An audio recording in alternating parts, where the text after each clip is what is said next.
हैं मंत्रणा शुरू करते हैं दिलीप भट्ट जी के साथ, फाउंडर पेडिग्री एडवाइजरी के। दिलीप जी नमस्कार, कार्यक्रम में स्वागत है। सर आपकी फीलिंग क्या कहती है? आई मीन ठीक है, आज सुबह कुछ स्ट्राइक्स की खबर आई, प्रिवेंटिव स्ट्राइक्स जिसे बोला गया है, स्ट्राइक्स भी उसके आगे जो ये शब्द लगा था प्रिवेंटिव स्ट्राइक्स, बट मोर और लेस ये डस्ट सेटल हो चुका है क्या? ये प्राइस में है क्या? Worst case scenario as of now, market की प्लेसमेंट कैसी लग रही है आपको इस अर्निंग सीजन के बाद और ऑलमोस्ट इस पूरे वॉर एपिसोड को देखने के बाद at this price at 23,900 and 24,000? नमस्कार विंदर जी।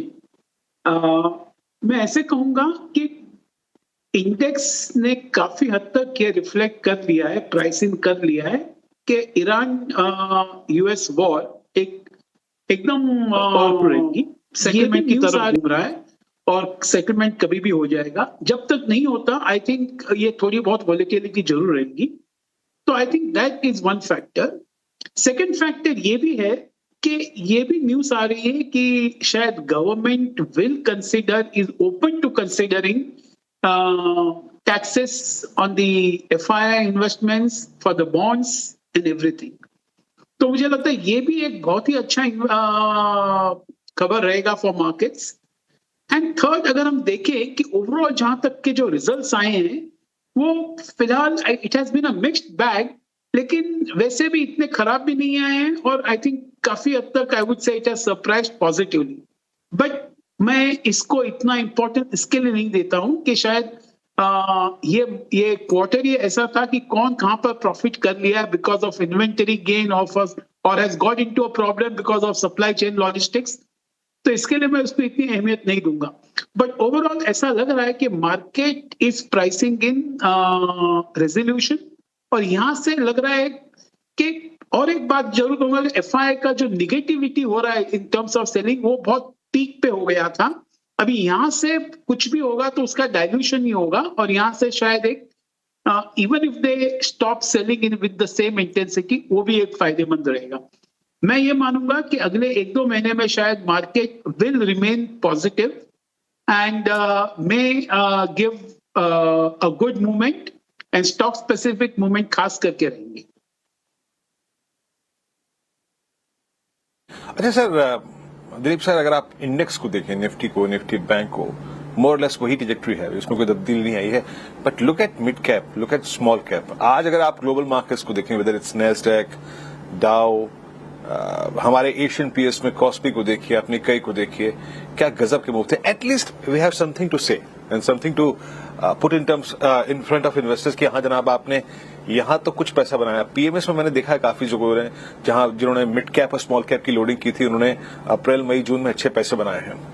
आपको मिड कैप में, स्मॉल कैप में कोई थीम जो बहुत आकर्षक लग रही हो इस वक्त, कुछ है आपके जहन में आती हुई जहां पे आपको अर्निंग्स भी थोड़ा कन्विक्शन दे रही हो?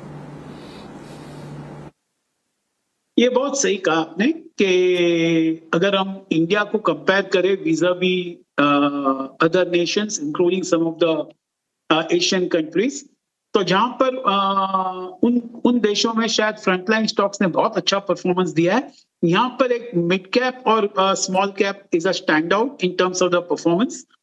और मैं ये मानूंगा कि आगे चल के भी शायद ये मिड कैप स्पेस ही और शायद स्मॉल कैप स्पेस ही अटेंशन में रहेगा, काफी सबके रडार में रहेगा ओवरऑल। क्योंकि मैं ये मानता हूं कि इंडिया में जो फ्रंट लाइंस है उसमें काफी स्टॉक्स ने जो अपना लीडरशिप था उसका चार्म खो दिया है।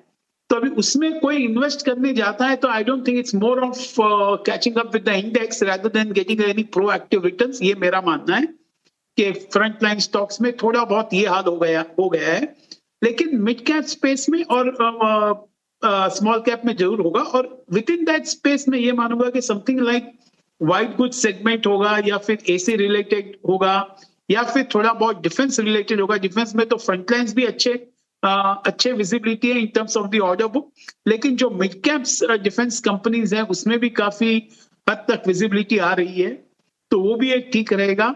और मुझे लगता है going for little more stock specific mid cap और स्मॉल कैप स्पेस में रहेगा। चलिए ये बात हो गई मिड कैप स्मॉल कैप की। अच्छा सर, अभी जिस नोट पे आपने इंडेक्स की व्याख्या की थी कि पॉसिबली अगर आप देखें तो वर्स्ट वी हैव सीन, ये वॉर इस प्राइस में है, और वित्त मंत्री ने जो कल उनका जो स्टेटमेंट था उन्होंने कहा था कि जैसे कि हाँ हम सभी पक्षों पे विचार करेंगे। अगर एफआईएस टैक्सेशन अगर आप देखें कुछ रिड्यूस होता है, मार्केट में फिर स्ट्रेंथ आती है, फिर वॉल्यूम्स और स्ट्रांग होते हैं, सेंटिमेंट सुधरता है, इसमें एक डायरेक्ट बेनिफिशियरी होता है आपके कैपिटल मार्केट थी। मैं वॉच कर रहा हूं पिछले 10 दिन में, आप जरा वॉल्यूम्स देखिए इन सभी स्क्रिप्ट्स के, whether it's angel, BSc, even MCX for that matter. अगर आप देखें, आप सीडीएसएल को देखिए जाकर, वॉल्यूम, थ्रस्ट, प्राइस पैटर्न फिर एक अच्छा नजर आ रहा है। आपका कैपिटल मार्केट थीम में अगर दो प्रिफर्ड स्टॉक आपको पिक करने हो, whether it's broking stocks, AMCs, exchanges, आप क्या पिक करेंगे?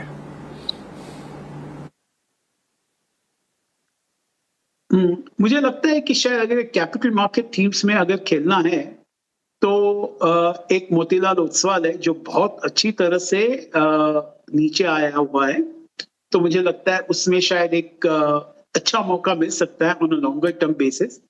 सीडीएसएल भी लग रहा है कि on a longer term basis can do exceedingly well. ये सब मुझे लगता है कि शायद इसमें ग्रोथ वापस बहुत अच्छा आ जाएगा, तो मैं ये समझूंगा ये 2-3 स्टॉक पे जरूर नजर डालना चाहिए। BSc is also good, but I think the valuation बहुत हद तक बहुत बढ़ गए हैं, और इंटरनेशनली एक्सचेंजेस को इतने अच्छे वैल्यूएशंस नहीं मिलते जहां इंडिया में मिल रहा है। तो मुझे लगता है शायद वो एक बात को डेफिनेटली ध्यान में रखना चाहिए, बट ये 2-3 स्टॉक जरूर as a capital market play one can consider. चलिए अगर आप देखें कैपिटल मार्केट थीम में आपके प्रिफर्ड स्टॉक्स, सर एक बात है, इस पूरे टर्बुलेंस वाले फेज में एक स्पेस बहुत स्ट्रांग रहा, मतलब फार्मा भी स्ट्रांग रहा, इसमें कोई राय नहीं। कैपिटल मार्केट थीम की मैंने चर्चा करी, बट व्हाट अबाउट मेटल्स? आप देखिए मेटल्स का अलग ही जलवा है। 13,490 आज भी ये index sir all time high trajectory के आसपास खड़ा है, और एक इंडेक्स जो कि शायद अप्रैल 20 मेरे ख्याल से जब कोविड का पीक था, फर्स्ट वेव, ये इंडेक्स था सर 1748 पे, आज ये 13,480 पे है। No retracement whatsoever. कोई भी इस 5 से 6 साल के दौरान आपने एक रीजनेबल रिट्रेसमेंट नहीं देखा। आपका ठीक क्या कह रहा है मेटल स्पेस पर? मैक्रो तो पहले मैं ये कहूंगा कि मेटल स्टॉक को एक सेक्युलर इन्वेस्टमेंट में लेना बहुत डिफिकल्ट कॉल बन जाता है, बिकॉज अगर हम देखें कि इसमें 2-3 चीज होती है, स्पेशली खास करके इंडियन कंपनीज को ले लेंगे तो, कि उसमें एक आपको ड्यूटी प्रोटेक्शन होता है, फिर मेटल साइकिल के प्राइसेस भी शॉर्ट रहते हैं। तो मुझे लगता है ये दोनों को ध्यान में रखते हुए आपको एक लॉन्ग टर्म वैल्यूएशन बनाने में दिक्कत आ जाती है, जिसकी वजह से आप उसको एक इन्वेस्टमेंट में शामिल करना becomes equally more difficult.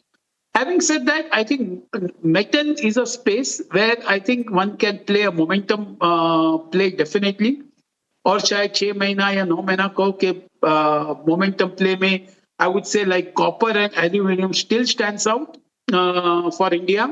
दो हमने देखा है कि जिस तरह से हिंडाल्को, नाल्को सब बहुत अच्छे भाग गए हैं, मुझे लगता है फिर भी इसमें अभी भी एक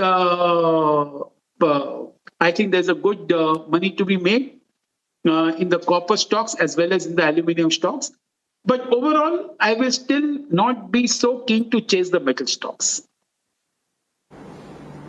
ओके, ठीक है। फिर दिलीप सर बहुत बहुत शुक्रिया, आप इस कार्यक्रम में शामिल हुए, सभी सेक्टर्स पे इंडस्ट्रीज पे अपनी राय रखी आपने, बहुत बहुत शुक्रिया। मीनवाइल